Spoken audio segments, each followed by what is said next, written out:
Yes, ladies and gentlemen, if you rob below $1,000, it was a misdemeanor. They changed it to 300. Uh-oh, they arrested so many people now. And because of this change, felony charges rose for about 154%. That's very high. President Trump, as he winds down his last few weeks in office, is considering preemptive pardons for all his adult children, including his son-in-law, Jared. What a mess.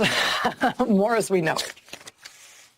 Cue all the hand-wringing and gnashing of teeth today about a president using his power, his pardon power, his powers as president, to do something for a family member. Tell me more about how outraged we all are about President Biden's pardon for his son. Ladies and gentlemen, this video is about pointing out hypocrisy that I believe a lot of men see, and once they realize their vote really counts and politics do care about their lives, even if they didn't care, they decided to vote different.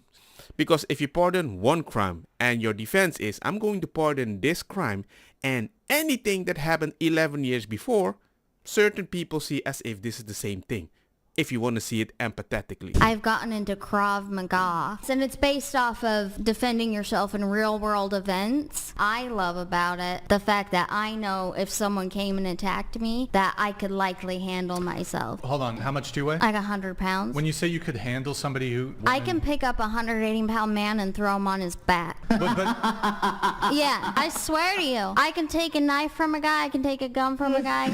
Let's try it. I'm not. Here's the proposal. He's giving you the best position. You have him in a rear naked choke. You have his neck. Do you think you'll be able to escape from your chokehold? Yeah. Go ahead. I haven't done this kind before, but I'm gonna try to get the leverage. Is this allowed? What the? Nah, you can't do it. Gil! Too little. Oh, get up! Too little. I got it. It's over. No, don't kick him in the ball. Don't kick him in the ball. It's over. Stop. It isn't that men don't believe that she isn't strong. It's just that men know that if they're just bigger, it doesn't matter how strong you think you are. And certain people don't see that. And certain people want to say you're a bad person for calling that out. That's the issue. And the fact that the man wanted to prove his point, he got punched multiple times in his balls. My husband.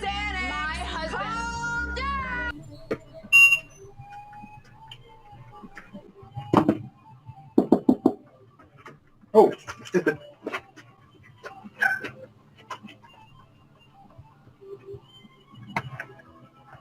He just took the package. I sat it down and I thought I heard a movement. And the guy giggled. Because he knows, like, what do you want me to do? I'm sorry. I'm here to bring your product. You didn't come outside on time. I'm not going to stop him. I might be in trouble. He might trip running away from me and I might be responsible. So many things can happen. The fact that we have this message pushed in our face over and over, you can de-escalate until the first punch, but you better not use a weapon. There comes a point a man is like, you know what? If I do this, I can't get arrested. I want to go home. The fact that a man tries to defend a woman, you immediately criminalize this man socially, but another man burns a woman. And I don't see the same outrage. If you still want to tell me how I need to live, that's kind of hypocritical. I've been talking to a lot of people about this over the past week, and I think something that's really important to remember is Joe Rogan, not inherently a political guy. His podcast is not a political podcast. He was the host of Fear Factor. He's an MMA guy. He hosts a culture podcast that attracts a lot of young men, and occasionally politicians go on there. I think this is the Liz Smith approach, somebody that I worked with in 2022. Go everywhere. I think for too long, Democrats and progressives have thought that the answer is to create more democratic and progressive news outlets or accounts, and that's not true. Most people don't think about politics or parties all the time. They just don't. We need to go on podcasts and news networks and shows that have nothing to do with politics and just be ourselves and introduce people to who we are, and then occasionally inject policy positions and what we agree with, so that we're not scrambling at the last minute during an election to get into those spaces. People won't trust us if we try to do that. And I think she's on point. Joe Rogan is a culture podcast and they're talking about the culture at that moment.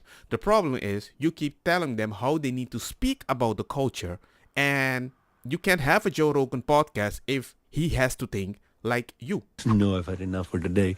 Because it's all about tone policing. It's not what you say, it's how you say it. And it is beautiful. But once you apply it to everything and you just choose what we can outrage about, you're going to have a culture where certain people don't feel safe. Hence the popular vote, because a lot of people don't feel safe. Because you keep saying crime is not going up, as an example. Hey there, brother. Do you have time to talk about Jesus Christ today? Oh, you're dead? Oh, okay. Well, you have yourself a blessed day. Okay, you too. And that's how they keep you away. They know if they speak, you challenge them in ways that they always get challenged. So they try to create their own spaces. And what do? We need to go into those spaces to tell them how to think. Well, you're not thinking bad, but it's how you think. I'm like, you can't do that forever. That's why a lot of people don't tell you how they vote. They smile in your face and they vote different. That's why a lot of men decided to vote. And now that they realize it has an effect, good luck removing that. And most people on the left that I know are like, I didn't see that coming. I'm like, I did. Because she ignored so many things that mattered for men. I'm not surprised at all. Okay, thank you for choosing me to be in the drawing for the 2025 Democratic Great Scholars Awards. I have my papa with me today. Introduce yourself. I'm Larry. And my papa, I've chosen my papa because he showed me how great the Democratic Party really has been. When Joe Biden won president, my papa called me so excited because Joe had won and the Democratic Party was now in office. This year, Trump has won, and my papa is very sad for this upcoming... Papa, you can't laugh. I can't help it. It's fine. I can just cut that off. I can cut that part off. How come you didn't go with the other route? Because this was the scholarship that they had. It's the only one they had to offer. And I gotta be a Democrat? Yes. It's fine. We can just cut that part out. Yeah, you cut it out. Okay. Hey, it was Trump won, I'm happy. I know, but you just act like you weren't. So when Trump won this year, he was very sad for this upcoming election. But that is okay, and my papa is going to share with you today some of the great things that the Democratic Party has done. Papa! I can't do this. I'm sorry, hon. I'll have to give you the $10,000.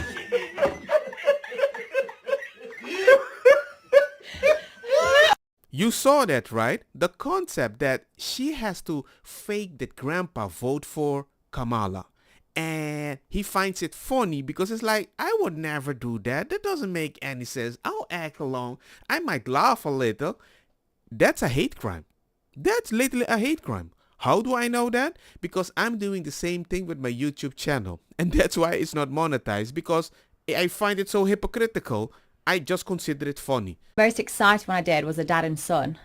I slept with the son first and then went to the dad. Why did they agree to do that? A bonding experience. It was all bullshit. What kind of bonding is that? No, so they both came up to my apartment and then one went into the living room and the other one went into the bedroom. So they could hear each other. You know what? Our mom, though. Mom can't be around. She is trash. And this is a perfect metaphorical example that somebody can justify something unique in an act of kindness. And if you apply that wrong, it can be very dangerous. That's my point. On Sunday afternoon, I was actually gathered with my in-laws for our family Christmas. My sister was gathered with her in-laws, and we got the call, and I was angry. I'm still angry. I am upset that this is even happening, that one man can make this decision without even talking to the victims, without any regard for what we've been through, what we're going through. I'm completely hurt, frustrated, and angry. So Heather, nobody gave you a heads up that this was coming from the White House? So in May, we heard that this was a possibility. And at that point, we began writing letters to the pardon attorney. I reached out requesting an in-person meeting in D.C., and we were refused. They denied our right to have our voices heard. We're victims. My mother was murdered at the hands of Brandon Hansel. They should have heard our story, and all we got was a 10-minute virtual conference, and clearly that fell on deaf ears. They did not want to hear our story.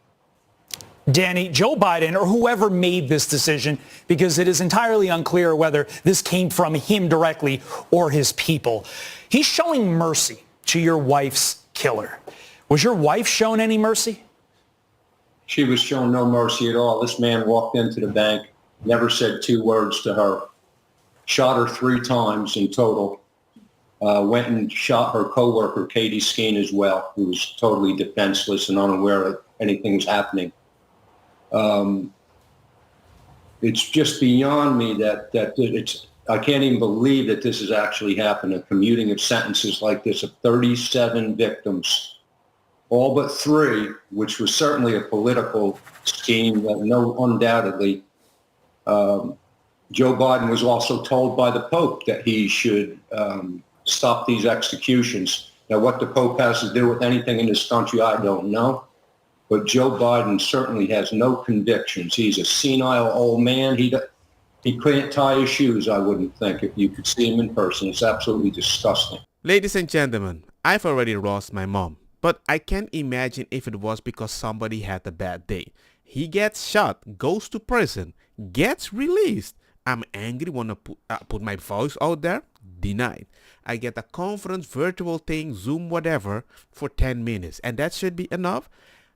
Nah, I'm going to Outrage, and I'm going to go to Fox or any channel that gets my voice out there because it makes no sense. Look, I think with what's happening with Joe Biden, nobody thinks he even knows about these clemencies or these pardons. This is the radical left staff that has been running this administration for the last 4 years. And so I agree with President Trump in what he said about these 37 individuals who've been granted clemency. This is outrageous. They should not have a Merry Christmas, to be perfectly blunt with you. But this is because we have the radical left doing all the things they've been wanting to do for a very long time on their way out the door, while Joe Biden's at the beach or taking a nap or whatever it is he's doing. Do you think he had any idea what he was doing? We are a country that doesn't have a president right now. Do you think he had any idea what he was doing? Say that again, Greg. Do you think he knew what he was signing, No, I don't think what he knew was doing? No, I don't. If you're an empathetic man and you're going to forgive a man that has deleted a woman, I expect you to give her at least a voice. But I didn't. And all I have to say is this: Joe Biden is not competent enough to stand trial, but he is competent enough to pardon people. Let that just sink in. Simple. Sister and I, we grew up celebrating Kwanzaa. Every year, our family and our extended family, we would gather around across multiple generations, and we tell stories. The kids would sit on the carpet, and the elders would sit in chairs, and we would light the candles, and of course afterwards have a beautiful meal. And of course, there was always the discussion of the 7 principles. And my favorite, I have to tell you, was always the one about self-determination, Kujichagulia. And, essentially it's about be and do. Be the person you want to be and do the things you want to do and do the things that need to be done.